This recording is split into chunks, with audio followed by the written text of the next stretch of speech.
అర్జున్ రెడ్డి, కబీర్ సింగ్ వంటి సినిమాల తర్వాత సందీప్ రెడ్డి వంగ దర్శకత్వంలో వచ్చిన లేటెస్ట్ మూవీ యానిమల్. ఈ సినిమా డిసెంబర్ 1న భారీగా విడుదలై భారీ వసూళ్లను రాబట్టింది. థియేట్రికల్ రన్ ముగియడంతో ఓటీటీ స్ట్రీమింగ్ కు రెడీ అయింది. ప్రచార చిత్రాలతో ఓ రేంజ్ లో అంచనాలను పెంచిన ఈ సినిమా మొదట కాస్త మిక్స్డ్ టాక్ ని తెచ్చుకున్నా ఆ తర్వాత బంపర్ హిట్ ను సొంతం చేసుకుంది.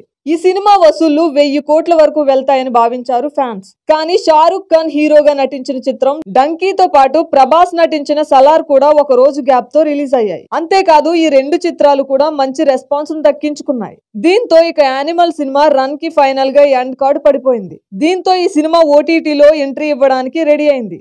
ఈ సినిమా జనవరి 26న తెలుగుతో పాటు హిందీ, తమిళ, కన్నడ, మలయాళం వంటి భాషల్లో అదనపు సీన్స్ తో స్ట్రీమింగ్ కు రానుంది. అయితే థియేటర్లలో ఇరగదీసిన ఈ సినిమా ఓటీటీలో ఎలాంటి రెస్పాన్స్ ను దక్కించుకుంటుందో చూడాలి మరి. ఇక ఈ సినిమా కలెక్షన్స్ విషయానికి వస్తే వరల్డ్ వైడ్ గా యానిమల్ ఇప్పటి వరకు 500 కోట్ల నెట్ వసూళ్లను అందుకుంది. ఇక తెలుగులో కూడా 75 కోట్ల గ్రాస్ ను, 39 కోట్ల షేర్ ని అందుకుందని ట్రేడ్ వర్గాలు పేర్కొంటున్నాయి. అంతేకాదు తెలుగులో 15 కోట్ల టార్గెట్ మీద 24 కోట్ల ప్రాఫిట్ తో బ్లాక్ బస్టర్ గా నిలిచిందంట.